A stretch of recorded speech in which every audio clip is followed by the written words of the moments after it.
glorifica a Cristo en este lugar. Te damos gracias por Jesucristo, por su sacrificio, por su propósito cumplido, por amor a nosotros en la tierra.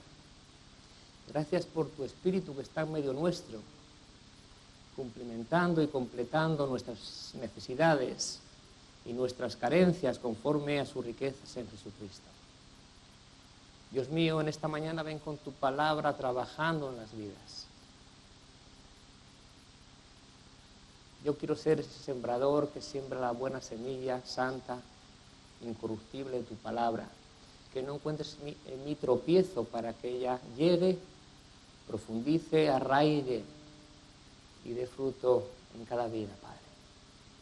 Reprendo al cuervo que viene a robar la semilla, a toda aquella serie de espécimen carnal o espiritual que viene a ahogarla, para que tu fruto no sea abundante. Fructifícala, Señor, en las vidas y en las familias. Te lo pido en el nombre y por los méritos de tu Hijo amado, Jesucristo. Amén. Amén, hermanos. Vamos a abrir nuestra Biblia. ¿Cuántos han traído Biblia? A ver. Bueno. No salgas a la guerra sin espada.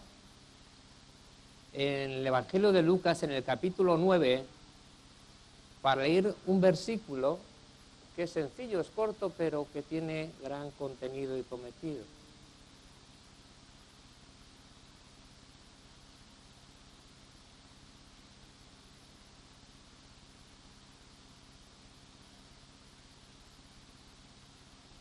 Dice la palabra de Dios: cuando se cumplió el tiempo en el que había de ser recibido arriba,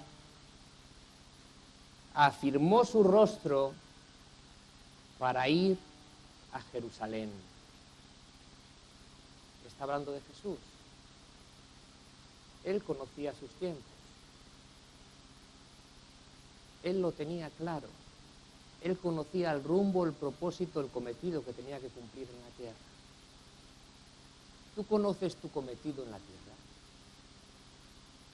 Tú conoces los tiempos, porque veo a muchos que mueren esperando y sin conocer que el tiempo ha llegado. Y aún están esperando, como los judíos, que siguen esperando la venida del Mesías. Cuando los fariseos le preguntaban a Jesús sobre el reino de los cielos, y les explicaba, el reino de los cielos no va a venir con advertencia. No te van a decir helo aquí o helo allí. Es más, el reino de los cielos ya está entre vosotros. El Mesías ya ha venido. Él ha establecido nueva vida en nosotros por su Espíritu Santo. Y Él tiene un propósito para cada uno de nosotros. O sea, el tiempo ha llegado ya, no esperes más. Algunos están entretenidos, divagando.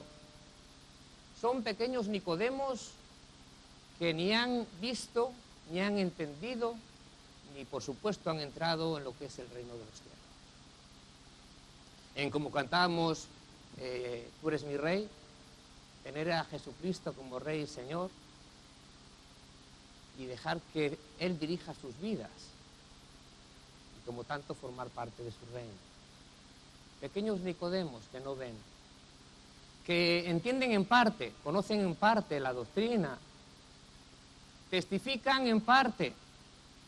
Algunos ni eso, porque no están dispuestos a testificar y de Jesús, porque puede ser vergonzoso, y no están dispuestos a sufrir lo oprobio y la vergüenza.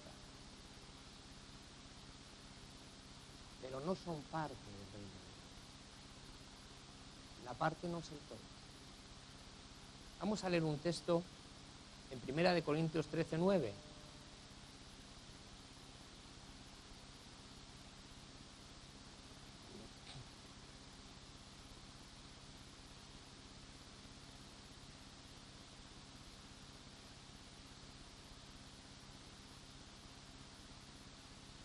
Decía Pablo a la iglesia de Corinto que se tenía por una iglesia con loables ministerios, con mucho conocimiento doctrinal, y que donde se ocurrían cosas en cada reunión que acontecía entre ellos. porque en parte conocemos y en parte profetizamos. Mas cuando venga lo perfecto, entonces lo que es en parte se acabará. Cuando yo era niño, hablaba como niño y pensaba como niño y juzgaba como niño, mas cuando ya fui hombre, dejé lo que era de niño. La parte es un porcentaje del todo. Y hay muchos que viven en una parte, no viven la plenitud, no experimentan lo que es vivir de continuo en la voluntad de Dios.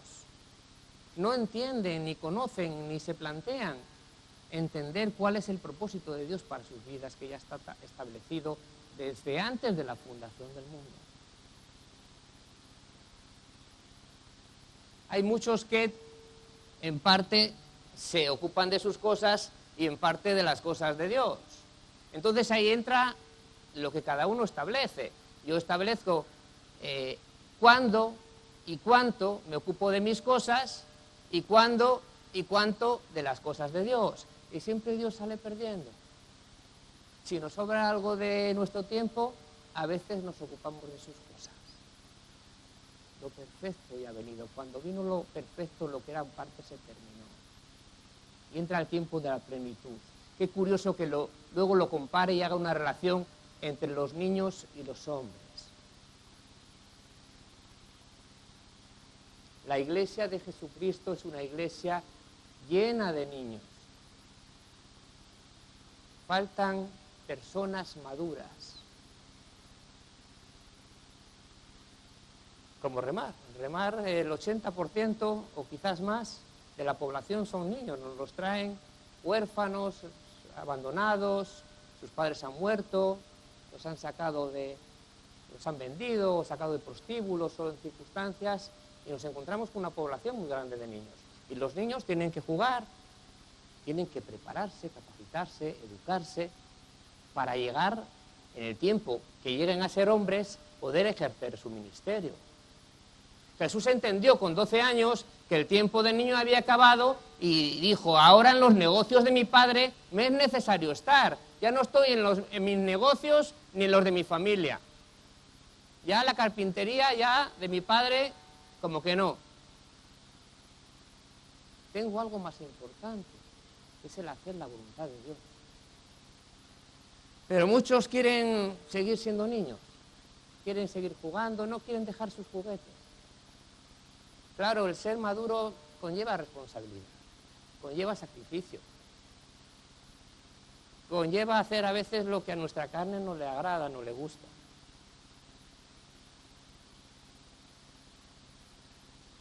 Nunca entenderé eso que dicen, yo soy cristiano pero no practicante. Yo no sé si es que no ponen dicciones o eso de practicante, no lo entiendo. Porque cristiano significa ser de Cristo. Estar sometido a Él, a hacer su voluntad. Y si no oras, no lees la Biblia, incluso si igual no vienes a los cultos, pues perdóname, pero de Cristo no eres. Denomínate de otra forma. ¿Qué quiere decir? Que has nacido en un país donde el mayor porcentaje establecido dicen ser cristiano, para vergüenza nuestra. Porque luego los frutos no abundan, porque realmente no hay esa simiente que ha arraigado en los corazones y que produce la vida de Cristo, que se manifiesta en todo, en lo que hacemos, en lo que hablamos, porque de la abundancia del corazón habla la boca. Y si tú realmente tienes a Cristo en tu corazón y Él vivifica todo tu ser, pues oye, ni criticas, ni murmuras, ni entras en juicio contra los hermanos. Todo lo que te sale de tu boca es bendición, es para edificación, es para sanidad del oyente, es para levantar y no para destruir.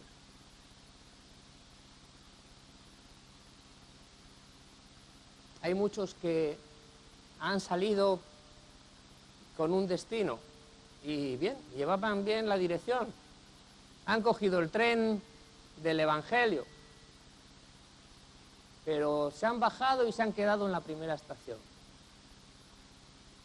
No han llegado a su destino. ¿Te imaginas un padre de familia que tiene hijos desperdigados y, oye, que voy a visitarte y estás esperando en la estación del tren y tu hijo no llega, no llega, no llega? Oye, que llevo aquí días esperando que llegues aquí, al lugar que yo he marcado para que donde tú tienes que estar. Ya, es que venía por Cádiz, me he parado en Sevilla, que es la Feria de Abril, y ya, pero yo tenía cosas especiales para hacer juntos. Yo tenía un propósito, unas pautas. Había reservado unas obras para que tú y yo anduviéramos en ellas. Y así Dios ha reservado obras para cada uno de nosotros. Pero no todos las llegan a cumplir. Porque hay mucho niño. Por eso Dios sigue buscando obreros, gente madura. Habiendo tantos miles, millones que se proclaman cristianos, ¿cómo puede ser que aún hoy Dios busque adoradores y Dios busque obreros? Muy fácil. Porque hay gente, multitud de gente que no acaba de madurar y son de por vida niños. No crecen. Han conocido el plan de Dios y ahí se han quedado. ¿Cuál es el plan de Dios? Dios es mi Salvador. El plan de Dios es que ninguno se pierda y que todos procedan al arrepentimiento. Vale, te acepto, Jesús, como tu Señor y mi Señor y Salvador. Y ahí se han quedado. Sí, el plan de Dios es ese, pero luego Dios tiene un propósito para cada uno de nosotros. Y muchos no llegan ahí. El propósito que tiene para ti es diferente que el que tiene para él o para el otro, o que el que tiene para mí. Y en la medida que nos paramos a entender el propósito que Dios tiene para nuestra vida, pues Dios se goza. Que aquí ya tengo otro hijo maduro, que bueno que me gozo ahora cuando voy de para aquí para allá con mis hijos, porque antes tenía que llevar la maleta de todos y los carros, y ahora llevo pocas maletas, las llevan ellos. Qué bueno tener hijos maduros, ¿no? Que colaboran en la familia. El Señor no tiene muchos hijos maduros, sigue buscando obreros. Despiértate. Afirma tu rostro como hizo Jesús para ir a donde Dios te envíe. En su caso era a Jerusalén. Vamos a leer en Isaías, en el libro de Isaías, en el capítulo 50.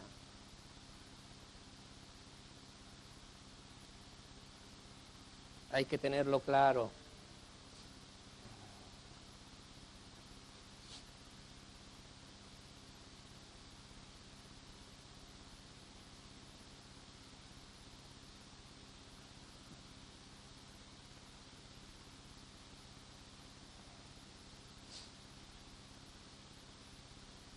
Isaías 50 leemos a partir del verso 4 y dice la palabra de Dios: Jehová el Señor me dio lengua de sabios para saber hablar palabras alcanzadas. Despertará mañana tras mañana, despertará mi oído para que oiga como los sabios. Jehová el Señor me abrió el oído y yo no fui rebelde ni me volví atrás. Di mi cuerpo a los heridores y mis mejillas a los que me mesaban la barba. No escondí mi rostro de injurias y disputos, porque Jehová el Señor me ayudará. Por tanto, no me avergoncé. Por eso puse mi rostro como un pedernal y sé que no seré avergonzado.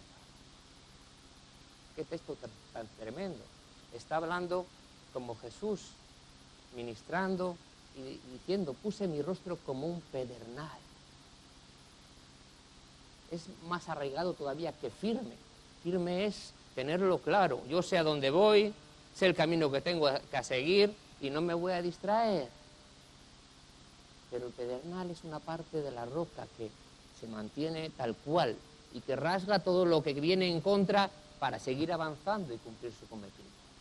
Pero me gusta en este texto, vamos a analizar, por ejemplo, empezamos leyendo Y dice, el Señor me dio lengua de sabios para hablar palabras al cansado. El otro día estábamos en una conversación familiar y uno de mis hijos habló un poco incoherentemente. Y yo le dijo, le corregí.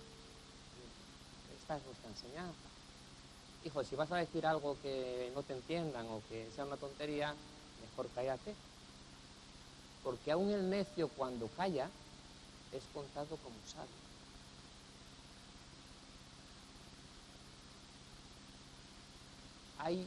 Hay los que hablan mucho y dicen muy poco, al menos muy poco que tenga valor y sentido. De hecho, la palabra nos enseña que tenemos que ser tardos para hablar, tardos para irarnos, prontos para oír.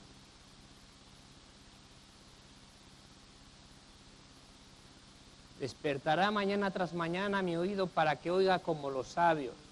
¿Cómo te despiertas cada mañana? ¿Qué sintonizas? ¿RKM?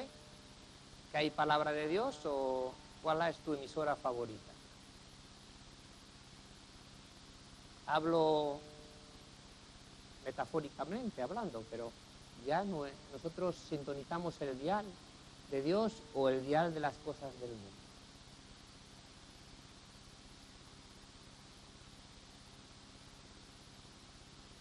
Me gusta, puse mi rostro como un pedernal.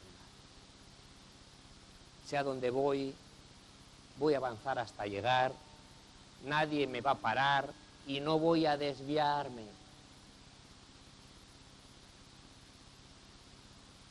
¿Cuántos se desvían? ¿Cuántos no llegan a la última estación? ¿Cuántos no llegan a su destino? Hablaba de un tren, me estaba acordando ahí mientras adorábamos al Señor, no sé por qué me vino a la mente un momento que me tocó vivir. Yo estaba predicando en Valencia y cuando acabé de predicar hice un llamado para aceptar al Señor y varias personas pasaron adelante. Y cuando yo no les conocía, porque no era mi congregación, me invitaban a ir de cuando en cuando a predicar, y cuando hablaba con ellas, a ver dónde venían, dónde estaban, esta iglesia, de la calle, hubo una mujer que me dijo, no, yo pasaba por aquí, porque la iglesia de Valencia está debajo de la estación de autobuses. Iba a coger el autobús, pero como sale más tarde, me bajé a las galerías y vi que estaban las puertas abiertas, entré y escuché la predicación y salió el llamado. Había venido a la estación a coger el autobús. Y el Señor tocó su corazón. Espero que siga el rumbo y esté en el destino adecuado preparado para él. Y muchos están en una estación equivocada, se han quedado parados. No avanzan, no siguen adelante. Hay muchos que dicen, sí, Señor, te seguiré a donde quiera que vayas. Sí, yo voy a servir al Señor, le voy a entregar mi vida, te entrego todo. Como aquel padre que tenía 2 hijos y le dijo al mayor de ellos, hijo, vete a trabajar a mi viña. Y luego no fue. Así abundan muchos en la iglesia. Yo recuerdo cuando era jovencito, no era ni tan siquiera adolescente, que me iba a ir a Galicia con mis primos, donde me gozaba con las cosas del campo y siendo muy chiquitito, su padre les enviaba muy de mañana a hacer labores de campo. Entonces, o salían a segar con la hoz o con la guadaña, o salían con los bueyes a arar en el campo, o salían con el carro a quitar los pedregales, porque era un terreno que luego se iba a sembrar para que no estorbara el crecimiento de la semilla, porque el padre tenía otras labores que hacer. Qué bueno que tenía hijos que les encomendaba otras para ir avanzando y extender la obra de Dios. ¿Te imaginas que se va para allá y dice, hombre, pero si no han hecho la faena? Pero si no están ni los bueyes, ni están los hijos. Y muchos hay que dicen, sí, Señor, yo iré a la viña, pero todavía estamos esperando que aparezca.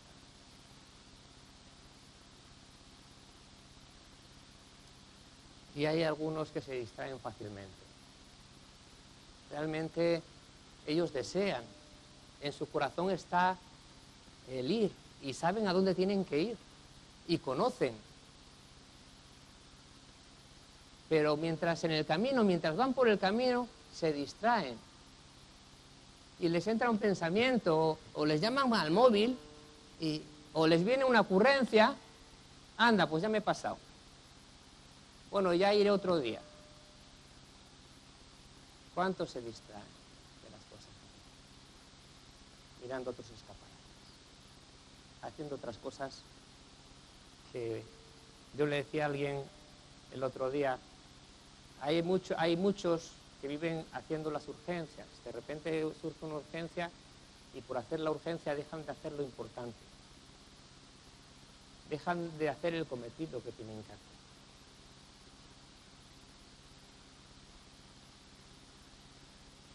Jesús lo tenía claro. Sabía que tenía que ir a Jerusalén. Sabía lo que le iba a ocurrir.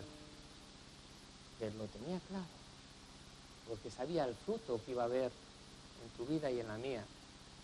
Y sabía que lo primero era cumplir con la obediencia al Padre, con los propósitos de Él. Él dio la cara, puso el rostro como pedernal, afirmó su rostro, es dar la cara, aunque se la partieran, como así fue. En este ministerio me ha tocado muchas veces dar la cara por muchos que han cometido errores graves, y me han puesto a mí la cara colorada y me ha tocado poner el cuello, y bueno, es lo que me toca hacer. Estoy dispuesto a dar la cara por la excelencia y el testimonio de la obra de Dios en el ministerio que represento, y a humillarme aunque el error sea de otros. Pero muchos no se humillan ni aun por sus propios errores. Son tan orgullosos, tan soberbios que no saben reconocer. Hay amigo al que se humilla, Dios le encarga. Todos cometemos errores. Pero los que continuamos es que hemos sabido humillarnos y hemos salido reconfortados de esas experiencias desafortunadas que hemos tenido en nuestro caminar en Cristo Jesús. Y ahora andamos con más fuerzas, porque ya tenemos callo. Han cicatrizado las heridas que un día estaban abiertas. Vamos a leer Mateo 16, 21.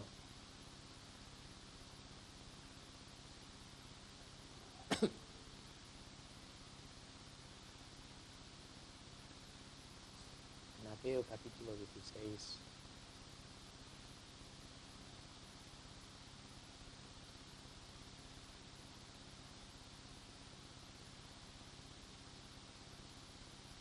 Desde entonces comenzó Jesús a declarar a sus discípulos que le era necesario ir a Jerusalén y padecer mucho de los ancianos, de los principales sacerdotes y de los escribas, y ser muerto y resucitar al tercer día. Entonces Pedro, tomándole aparte, comenzó a reconvenirle, diciendo: Señor, ten compasión de ti, en ninguna manera esto te acontezca. Pero él, volviéndose, dijo a Pedro: quítate de delante de mí, Satanás, me eres tropiezo, porque no pones la mira en las cosas de Dios, sino en las de los hombres.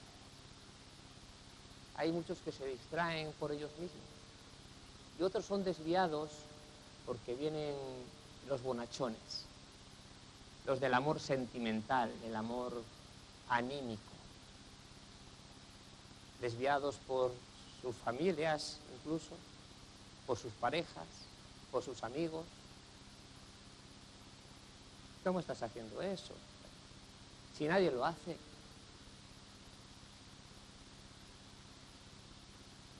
Porque el hombre natural no entiende las cosas, son de Dios. Porque se han de discernir espiritualmente, ellos no tienen el espíritu. Para ellos es locura. Cuando mi padre me dejó en la única iglesia y la primera de este ministerio que estaba en Vitoria, en Getsemaní, y vio a aquella multitud con los brazos levantados, alabando, adorando, no entendió nada. Dice, ahora cuando me ve y ve el fruto de la obra de Dios en mi vida, ahora lo entiende. Pero entonces no lo entendía. Dice, yo no me fui muy convencido. Digo, ¿dónde he dejado a mi hijo? Y fíjate que venía a resolver, venía con un problema grave, 12 años de drogadicción. Pero dice, no me voy convencido. El hombre natural no conoce lo que es del Señor. Si tú eres espiritual, no vas a permitir que nadie te desvíe del camino que Dios tiene preparado. Si tú conoces, no seas engañado por el hombre. Si conoces las cosas, los secretos de Dios, si conoces la voluntad de Dios, vas a hacer la voluntad del hombre. Hay caminos que al hombre le parecen derechos, pero su fin es camino de muerte. El camino del Señor es angosto, la puerta es estrecha, pero conduce a la vida. Pero son los más los que andan por el camino ancho, el camino fácil, que conduce a la perdición y luego sufren el daño y el lamento. Vamos a ver un texto, el texto del pacto de Dios con Abraham, en Génesis 7:10, un poco en referencia a lo que hablábamos del pedernal, porque me gusta, puso su rostro como pedernal, como una roca inamovible. Voy a Jerusalén, voy a morir en la cruz, es la voluntad del Padre.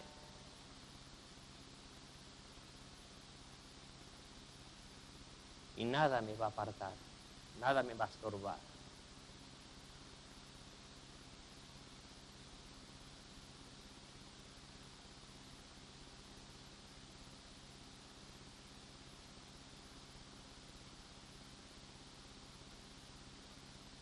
Dice la palabra de Dios, está hablando del pacto de Dios con Abraham. Este es mi pacto que guardaréis entre mí y vosotros. Y tu descendencia, después de ti, será circuncidado todo varón de entre vosotros. Circuncidaréis pues la carne de vuestro prepucio, y será por señal de pacto entre mí y vosotros. Y ahora nos vamos a ir a un texto en Éxodo capítulo 4, verso 20.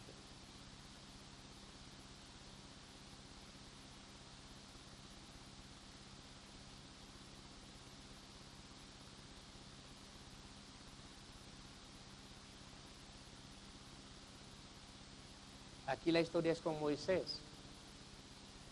Y dice, entonces Moisés tomó a su mujer y sus hijos y los puso sobre un asno. Y volvió a tierra de Egipto.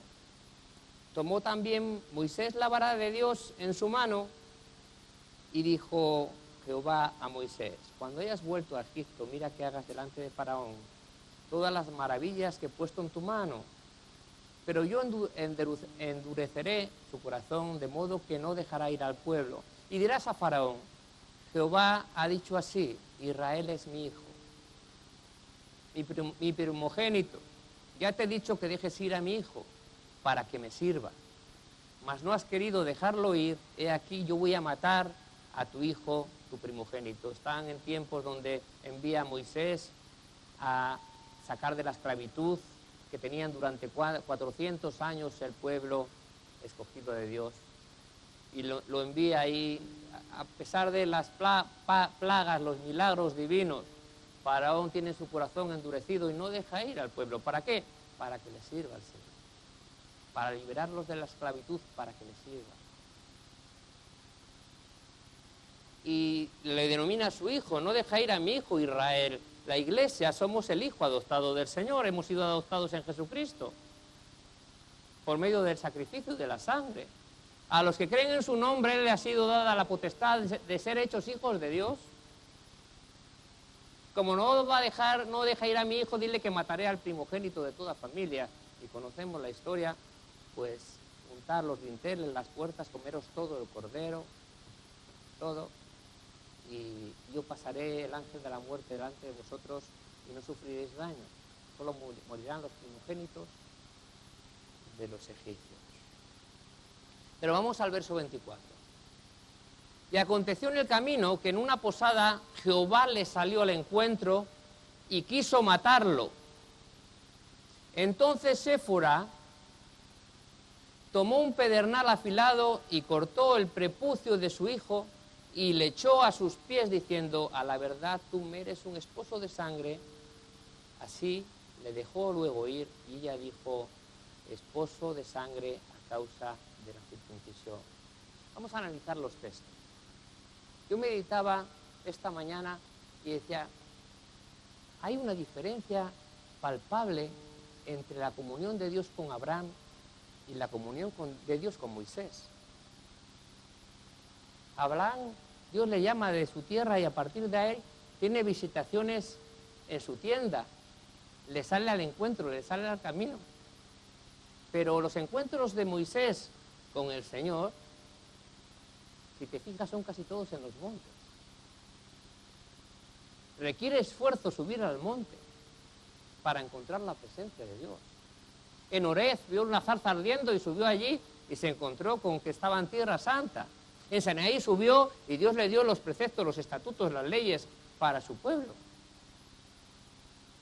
Y luego digo, por eso Abraham tenía una comunión tan íntima con el Señor que llegó a ser llamado amigo de Dios. Al amigo le visitas en la casa, ¿verdad? Al amigo le visitas. Qué bueno que Dios te venga a visitar a tu casa. Y no tengas que esforzarte mucho para buscar la presencia del Señor. Eso quiere decir que realmente os conocéis, que tenéis intimidad. Os contáis cosas que nadie sabe. Pero hoy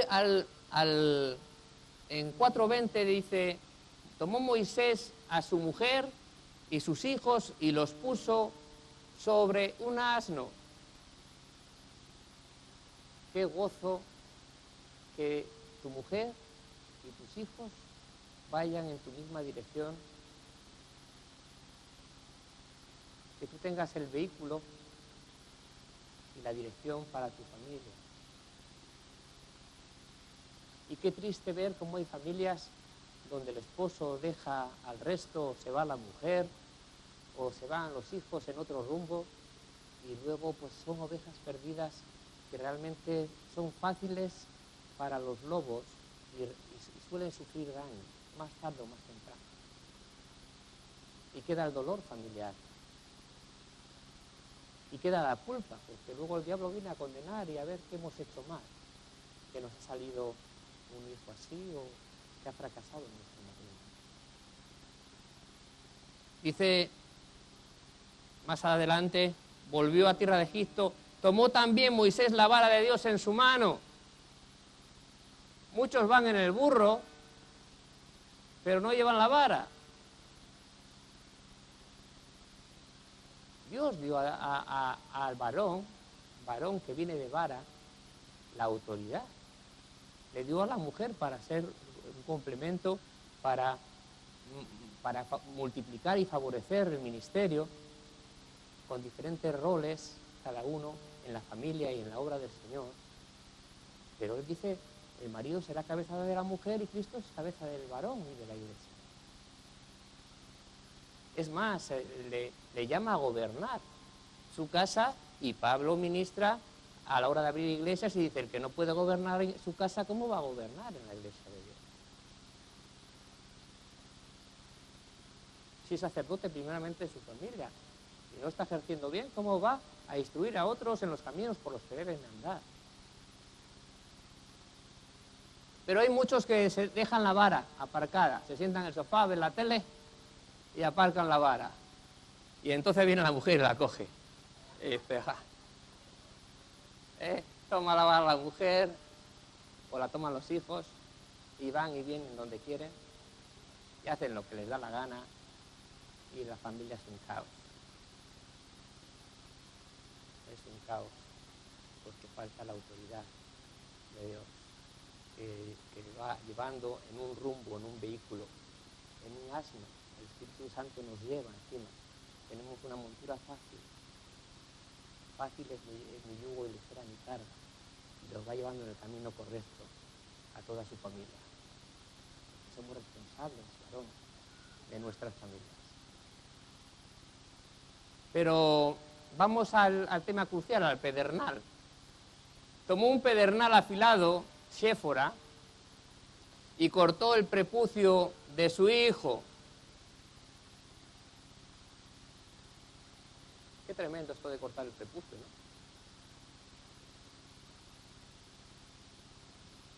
es realmente hacer una incisión sobre el miembro viril, que para los hombres, ahí está hay muchos que tienen, ahí vamos, sus partes son intocables.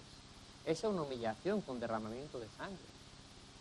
Y los científicos ahora han avanzado y han estudiado y han visto que las mujeres en Israel son las que tienen menos cáncer o casi nulamente cáncer de ovarios. ¿Por qué? Porque en el prepucio está la inmundicia, se almacena y luego al hacer el acto sexual con tu pareja, pues le transmites toda tu basura. Por tal, el prepucio, aparte de ser un símbolo de humillación, de compromiso, de sometimiento, de desarraigamiento de los pellejos que nos unen a la carne, es un símbolo de limpieza de sangre. Pero ¿qué pasa con Séfora? Yo te lo voy a explicar. Séfora era la hija de Jetro. Moisés, después de ser homicida y matar a un soldado, pues tuvo que huir al desierto y allí apacentó durante 40 años las ovejas que fue después su suegro Jetro. Y Jetro era sacerdote de la casa de Madián. En Madián no adoraban a Dios, tenían otros dioses, otros ídolos. Y Séfora tenía la costumbre de sus padres. ¿Te imaginas? Oye, que mi Dios dice que al 8º día, curiosamente han descubierto los científicos que es cuando más globulación en la sangre tienen los niños. Cuando Dios les dice el día perfecto para desarrollar ese trozo de carne. ¿Cómo le vamos a meter el cuchillo al niño? ¿Tú estás tonto o qué? Pero mírala con lo bonito que es, ¿eh? Pero luego viene Dios, que es un Dios justo. Y no tiene por inocente al culpable. Lo que siempre vas a recoger. Y le sale el encuentro. Y viene a matar a Moisés, porque es el responsable, el cabeza. Escucha bien. Y entonces su mujer entiende y conoce al Dios verdadero y se tira al suelo, coge un trozo de pedernal, un trozo afilado, antes del conocimiento de los metales, pues las hachas, las puntas de lanza, los cuchillos eran trozos de pedernal que se afilaban y servían para cortar, como corta la espada de la cabra. Y le cortó el prepucio y se lo tiró a los pies. Muchas madres sentimentales que no dejan a su marido meter la espada con sus hijos, después ven la muerte y el daño. Ven las consecuencias de no haber, a su tiempo, sido diligentes y ejecutado, sin temor, sin temblor. Maldito el varón que detiene de su sangre la espada. Y curiosamente dice en ese mismo texto, y maldito el que hiciere indolentemente la obra de Dios. Pues claro que nos duele cuando tenemos que meter la espada, y más si es a nuestra familia. Pero estamos buscando su vida, su futuro. Dejemos de ser sentimentales. Vamos a ser espirituales. Para eso el Señor nos ha dado una vida nueva, ¿no? Jesús nos da el modelo a seguir. Vamos a leer un último texto para terminar. En Ezequiel 3. ¿Cuál es el modelo a seguir de Jesús? Pues estar firme, ser íntegro, sin doblez, sin distracción. Jesús no se distraía. Estaba en la obra del Padre a las 24 horas del día y porque el día no tenía más. Digo a las 24 porque por la noche también estaba. Decía como el salmista, mientras dormía mi corazón velaba. Y aparte de que dormía poco porque salía a orar, a buscar la presencia de Dios en la noche mientras los otros dormían. Estaba acostumbrado, por eso cuando realmente Jesús necesitaba que sus discípulos oraran por él, porque era un hombre natural, que iba a cumplir un cometido natural, pues como hemos leído, que mesaran sus barbas, que le escupieran, que le azotaran, que le coronaran espinas, que le clavaran en una cruenta cruz, que le latigaran la espalda, que le atravesaran con una lanza. Digo, vamos a orar conmigo. Y no pudieron orar una hora, no estaban acostumbrados, se durmieron. Es bueno saber eso, que Jesús necesitó que oraran por él. qué bueno queremos los unos por otros. Yo necesito vuestras oraciones, porque no en duda siempre la cabeza sufre más ataques, el pastor, porque herirá al pastor y las ovejas serán dispersadas. El rebaño, que también el rebaño tiene daño y por eso necesitamos cubrirnos en oración, en amor, en servicio los unos a los otros. Qué bonito. No ponernos la zancadilla.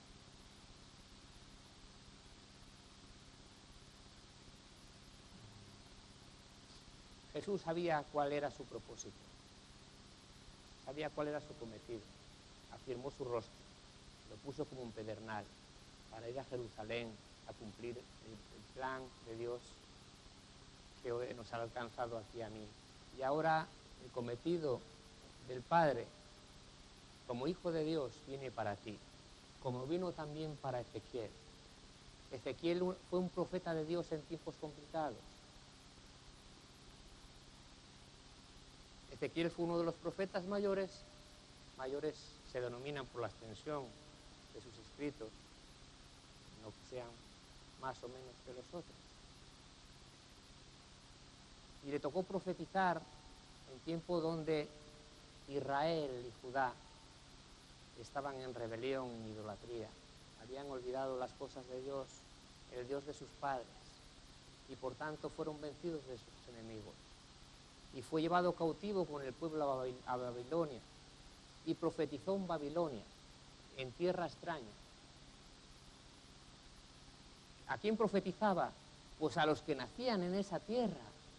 Les hablaba del pecado de sus padres que les habían llevado hasta ahí, a la condición que estaban viviendo de esclavitud, y les hablaba de las promesas y el plan de Dios, que era otro, que fue el dado desde el principio a Adán, y después en los tropiezos a Noé, a Abraham, Isaac, Jacob, y hasta llegar a nuestros días.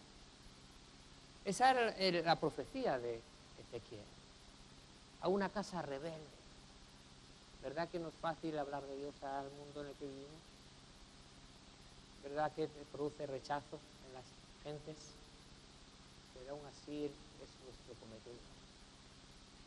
Predicar el Evangelio.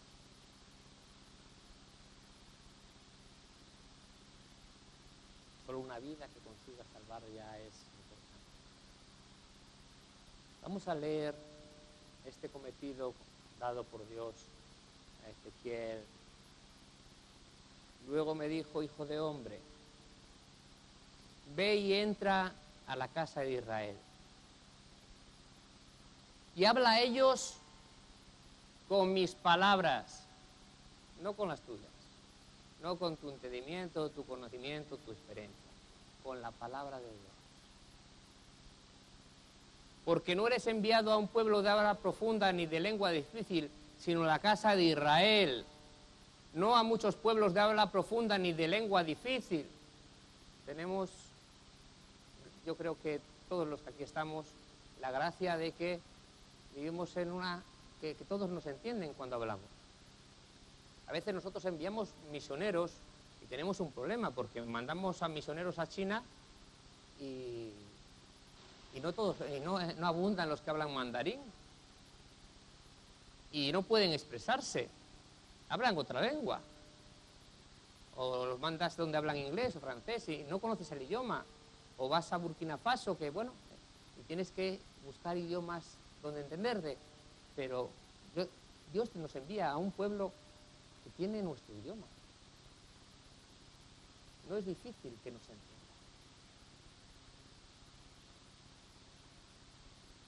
No es de lengua difícil ni de habla profunda. Si a ellos te enviara, ellos te oyeran. Mas la casa de Israel no te querrá oír, porque no me quieren oír a mí, porque toda la casa de Israel es dura de frente y obstinada de corazón. He aquí, yo he hecho tu rostro fuerte como los rostros de ellos, y tu frente fuerte contra sus frentes. No te van a querer oír. Como yo no quería oír tampoco hablar de Dios. Yo estaba en mis vicios, en mis cosas, y a mí que no me hablaban de Dios, que me producía rechazo. Pero qué bueno, me hablaron de Dios. quebrantaron la dureza de mi corazón.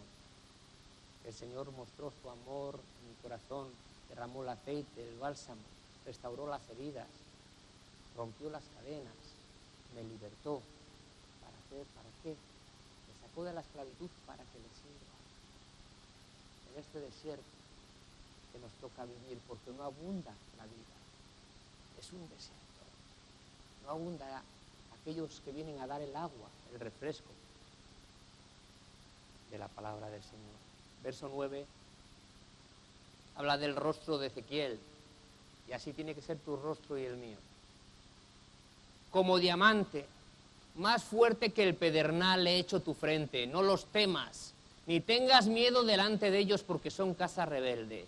Y me dijo, hijo de hombre, toma en tu corazón todas mis palabras que yo te hablaré, y oye con tus oídos, y ve y entra a los cautivos y a los hijos de tu pueblo, y háblales y diles, así ha dicho Jehová el Señor, escuchen o dejen de escuchar, pero diles, adviérteles.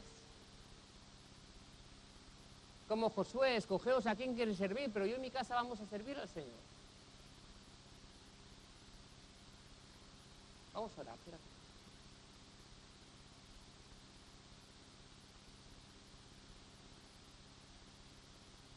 Gloria a ti.